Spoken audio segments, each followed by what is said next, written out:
प्रातः क्लास चल रहा था 25 जनवरी 1968 गुरुवार को 7वें पेज में मध्यांत में बात चल रही थी कि पानी का स्नान करने से कोई बुद्धि पवित्र नहीं हो जाती है और पानी तो व्यक्ति रोज पीता ही है। पानी बिना तो कोई रह नहीं सकता। वो बात कहते भी हैं जल ही जीवन है, परंतु यहाँ तो ज्ञान जल की बात है ना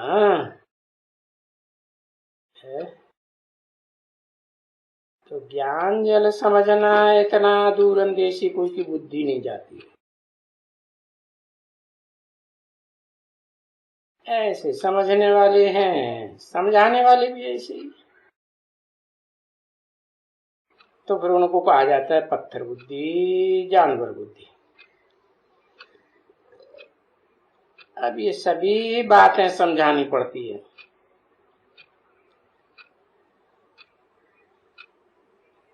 कि स्थूल जल की बात नहीं है और स्थूल शरीर की बात नहीं है।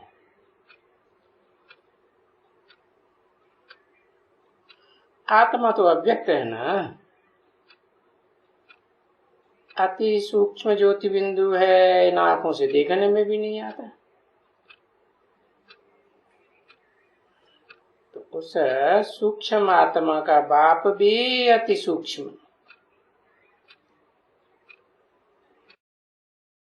वो आकर के बताते हैं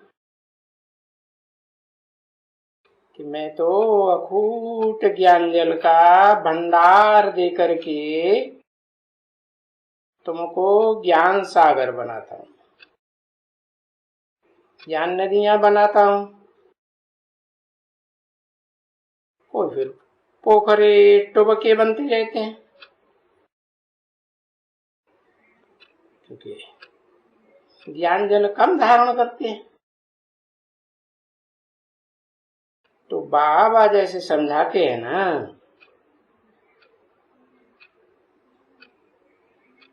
जो सब पानी की गंगा में स्नान करते हैं उनको बुला करके समझाओ। और देखो इलाहाबाद में जाते तो सब है ना, है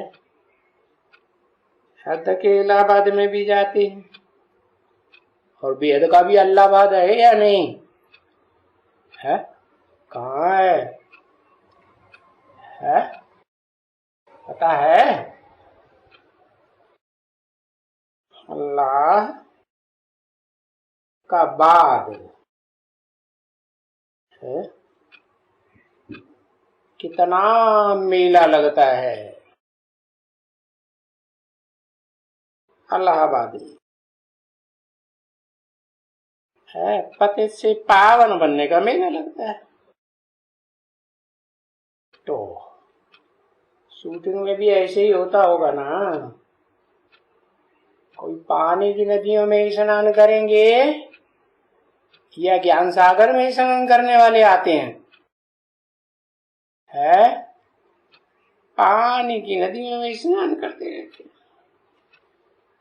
मेले लगते रहते हैं,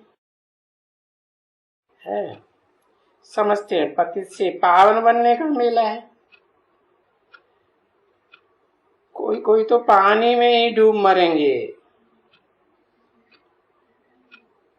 अच्छा, जो भी वहां आते हैं मेले में, वो पानी कहाँ पीते हैं? पेट में अंदर जाता है ना, है उसमें तो ये धोते हैं शरीर को, बैठ करके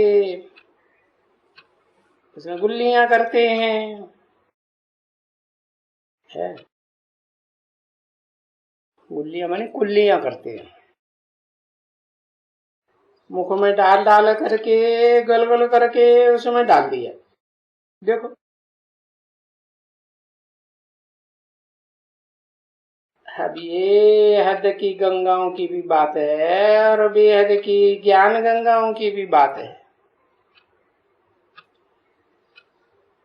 अच्छा मान लो वो पानी पिया, निकलता कहां से? अरे वो पानी मशीन से निकलता है ना, सारे शहर में पहुंच जाता है। अब तो बच्चों को तो पता है सिंध में कितना पीते थे सिंधु नदी का पानी, तो तुम जानते हो वहां सिंधु नदी में भी तो मशीन लगी हुई थी ना, पानी वहां से आता। और फिर वो नाला देखा है ना, लंबा नाला वहां से निकला हुआ जो सिंधु में ले जाते हैं है? अब ये बातें समझने की बुद्धि तो नहीं है, फिर भी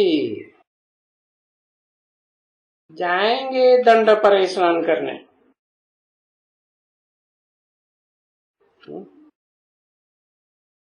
फिर भी इतना समझाते हो फिर भी जाएंगे स्नान करने। क्यों जाते हैं? अरे तुम वहां क्यों जाते हो? तुम तो पानी यहीं पीते हो ना, है? पेट में जाता है। अब स्थूल पानी स्थूल पेट में जाएगा, सूक्ष्म पानी ज्ञान का बुद्ध रूपी पेट में जाता है। तो रोज तुम्हारे में पानी जाता है, जब पानी पीते ही रोज हो तो फिर वहां क्यों जाते हो? है? बुद्धि से भी जाते हो, वाचा से भी जाते हो, कर्मेंद्रियों से भी जाते हो ना। कहाँ है? वो हद की गंगाओं में कि बेहद की गंगाओं में भी जाते हो?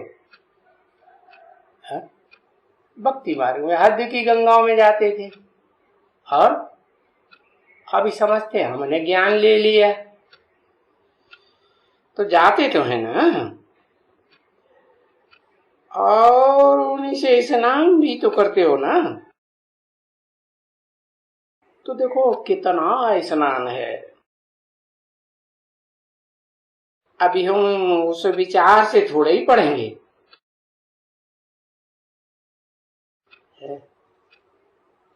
बड़ा दिन हो गए तो जाकर के वहां दंड पर स्नान करें, तालाब पर स्नान करें, या द्रौपदी कुंड में स्नान करें। तो देखो कितनी मूर्खता है? कुंड में तो पानी इकट्ठा हो जाता है और फिर कितना नहाते नहाते गंदला हो जाता है? हद का द्रौपदी कुंड का भी कि बेहद का भी द्रौपदी कुंड का है? दोनों का कितना गंदला हो जाता है? सो भी बाबा कहते कि जहां नदी और वो भी नहीं है ना, नदी भी नहीं है अभी, जहां बड़े बड़े तालाब बने हुए हैं है? और पानी देखो तालाब का कितना मैला हो जाता है। फिर वो देखो तालाब की मिट्टी लेकर के मलते हैं। हद का तालाब, जड़ तालाब या चैतन्य तालाब है? हाँ, चैतन्य तालाब में भी टुगते लगाते रहते हैं और ज्ञान जल पीते रहते हैं और उसकी मिट्टी लेकर के भी मलते हैं, है ना? अब कौन है ना का जवाब दे, क्योंकि इनसे भी तो शरीर होगा ना, है? मिट्टी मलेंगे शरीर में तो क्या होगा? शरीर ही साफ होगा ना। जो ये सभी सभी करते रहते हैं। अब ये तो तुम बच्चों को बैठ करके बात समझाते हैं क्या कि नदियों में, तालाबों में, है, टुबके में स्नान करने से या उसकी मिट्टी, देह अभिमान की मिट्टी मलने से तुम्हारी आत्मा थोड़ी शुद्ध बनेगी? है? मन बुद्धि रूपी आत्मा शुद्ध बनेगी क्या? है? तो समझाते तो हैं। बाकी जो भी बड़े बड़े हैं, है, जो भी आते हैं अपन को बड़ा समझते हैं ना, तो पहले दो चित्र उनके सामने रख देना चाहिए। कौन कौन सा चित्र? ये राम का चित्र रख दो सामने, और ये रावण का चित्र सामने रख दो। इसको एक मुख, राम को, और रावण को अनेकों मुख, तुंडे तुंडे मते भिन्ना। तो बोलो अभी इन दोनों सिरों में से किसका राज्य है? एक सिर वाले का राज्य है या रावण का राज्य है? भला देना चाहिए ना वो चित्र। तो देखो क्या कहते हैं, समझाना चाहिए। देखो और चित्रों में तिथि तारीख भी लगी हुई है? क्या? सतयुग त्रेता में 2500 साल राम राज्य, और द्वापर कलयुगी जो द्वैतवादी युग है ना, जिनमें दो दो धर्म, दो दो राज्य, दो दो भाषाएं, दो दो कुल, दो दो मतें, 2 से 4, 4 से 8 बढ़ती जाती है। तो ऐसे द्वैतवादी द्वापर कलयुग में है किसका राज्य? अनेक सिरों का राज्य है कि एक सिर वाले का राज्य है? अनेक सिर वालों का राज्य चलता है। और देखो उस राज्य में क्या होता है? और धरणी में खाद पड़ती जाती है कि कम होती है? आजकल तो कौन सी खाद डालते हैं? नाम ही क्या है उसका? यूरिन से जो नाम बनता है यूरिया। तो देखो खाद तो पड़ती जाती है। हम मनुष्य की बुद्धि वो खाद पड़ने से, खाद का भोजन खाने से क्या होगी? बुद्धि तमो प्रधान बनेगी या सतो प्रधान बनेगी? बुद्धि तमो प्रधान बनती है। तो इसको क्या कहेंगे? कौन सा राज्य? अनेक सिरों का रावण राज्य कहेंगे ना। तो देखो उस रावण के ऊपर ये अनेक सिर लगे हुए हैं, समझाने के लिए लगे है ना चित्र में। हा? उसकी राजाई भी चलती है, उन अनेक सिरों की राजाई चलती है ना देश देशांतर में। अरे प्रजातंत्र राज्य भले है लेकिन राजाई तो चलती है ना। हा? तो उसको कोई राम राज्य नहीं कहेंगे। अनेकों का राज्य उसको राम राज्य कहेंगे क्या? नहीं। अच्छा,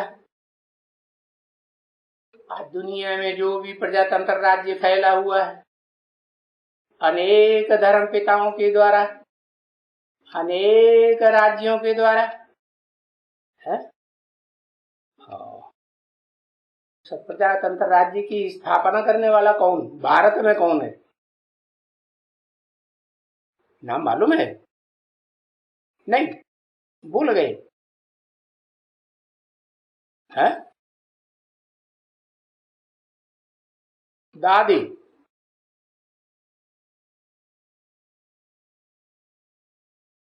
दयानंद? अरे वेद में भी बता दो, बहुत दया कर दी है उसमें, आनंद तो बहुत आया होगा है? गांधी जी ने प्रजातंत्र राज्य स्थापन किया है या राम राज्य स्थापन किया? कौन सा राज्य स्थापन हुआ? प्रजातंत्र। तो इसको कोई राम राज्य कहेंगे? कहते थे गांधी कि हम राज्य स्थापन राम का करते हैं, राम राज्य स्थापन करते हैं। है? अब है क्या प्रैक्टिकल में? रावण राज्य है या राम का राज्य है? रावण राज्य। तो उस रावण राज्य को तुम बच्चे अभी चेंज करना चाहते हो क्या? इन अनेक सिरों का राज्य खत्म हो और एक का राज्य आरंभ हो, तो क्या करना पड़े?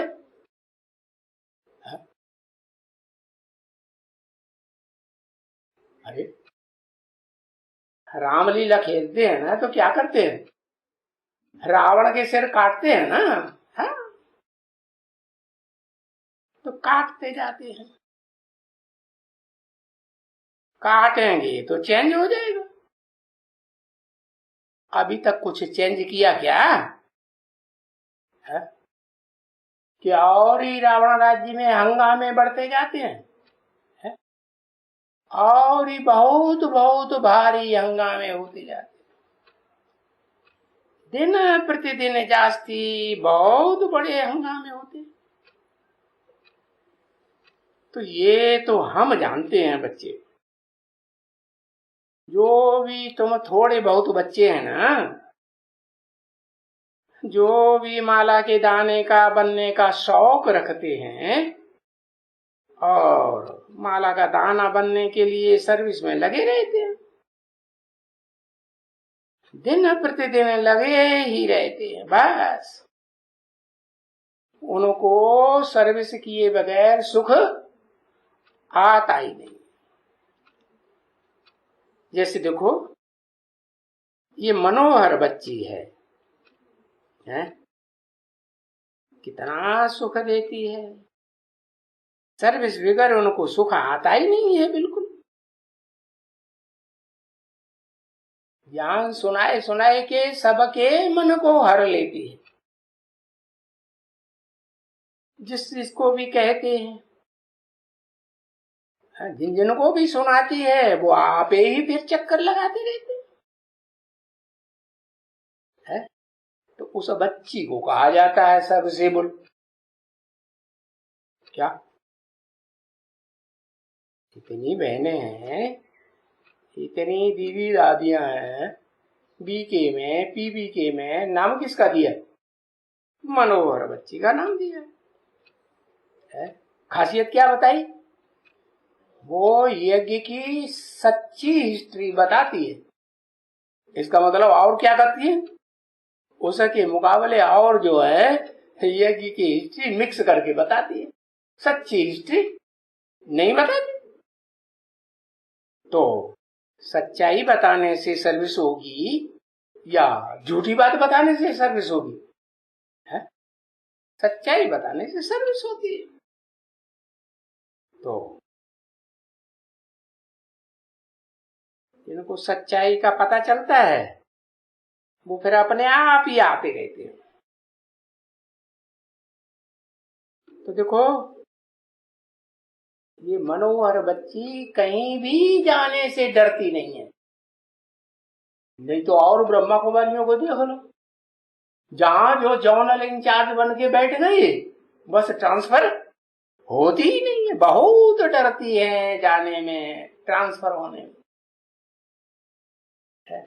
और ये मनोहर बच्ची तो बिल्कुल कहीं भी बोल दो, कितनी भी जगह भेजते रहो, कितना भी ट्रांसफर करते रहो, जहां जाएगी वहां सेवा ही करेगी ना। हाँ? और जो और बच्चे और बच्चियां हैं वो तो देखो है, कहां भी जाने से डरते रहते, पता नहीं कैसे कैसे जिज्ञासु मिलेंगे। है? हमने तो इतने अच्छे अच्छे जिज्ञासु तैयार किए, संगठन बनाया, हमारी खुट्टे बर्दारी भी करते रहते हैं। अब नई जगह जाएंगे तो हमें फिर नया बनाना पड़ेगा। है? अब देखो, वो बच्ची तो है बड़े आदमियों के पास जाने से भी हिचकती नहीं है, है? और देखो, ये भी उम्र आई, क्या कोई बच्ची का नाम उमर आई, कहां कहां चली जाती है। तो भी देखो क्या कहेंगे, इनमें हिम्मत तो है ना। हा?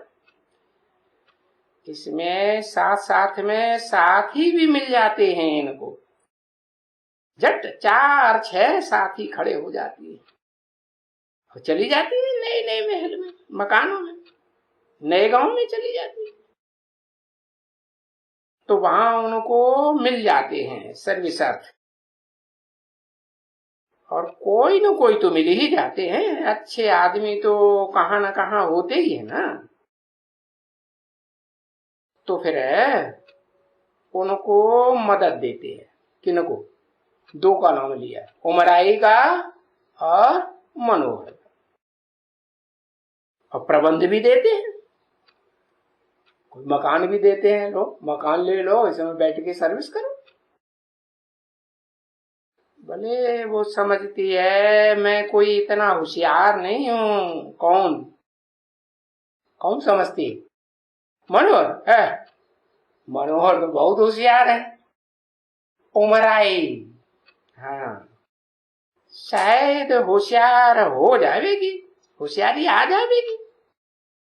हाँ, जब होशियारी आ जाएगी तो और ही जलवा दिखावेगी। हाँ, फिर तो कोई भी सामने पोजीशन वाला आ जावे, मेल आ जावे सामने या फीमेल आ जावे,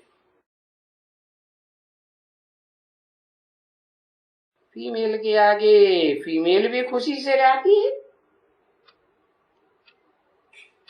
यूं तो साधु संत महात्मा ये सभी मेल से है ना। हाँ, और फीमेल्स के ढेर लग जाते हैं वहां। कहा? जब समझाने वाली होशियार हो जाती है तो फिर जलवा दिखाती है ना।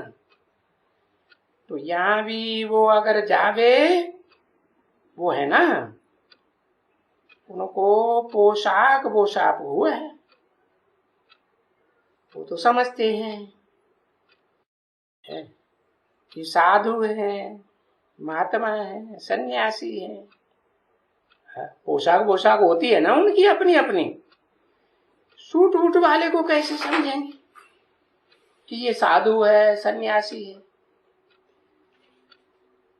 अपने तो बच्चे सूट बूट भी पहन करके जाते हैं, सेवा करने के लिए जाते हैं कि नहीं? हाँ, सूट बूट होके जाते हैं, समझाते हैं। तो फिर माता है तो कुछ उनको मदद मिलती है, माता का मान होता है कुछ इसमें समझाने करने में।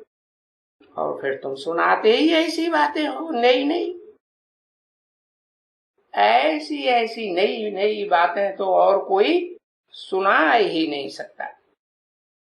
परंतु ऐसे सुनाने वाले कम हैं, है। तो बाबा कहते हैं कि बच्ची अभी तो कम है, आगे चल के ऐसी बच्चियां बहुत ज्यादा हो जाएंगी, और जो बहुत जलवे दिखावेंगी, निकलती जाएंगी। क्योंकि अभी तो फंसी हुई है ना बहुत अपने घर में, तो बाकी फंसी हुई है। तो जैसे वो फंसी हुई है, ऐसे यहाँ भी तो जैसे कि बहुत है। हाँ? अरे कहाँ आके सरेंडर हो गए, फंस गए, फंसी हुई है, ऐसे समझती है ना। तो यहाँ भी देखो फंसे हुए हैं, है? अरे फंसे हुए क्यों हैं? अरे कारण क्या है? क्योंकि बाप जो ज्ञान सुनाते हैं वो तो धारण धारण करते ही नहीं। तो वो भी जैसे फंसे हुए हैं, है कहाँ?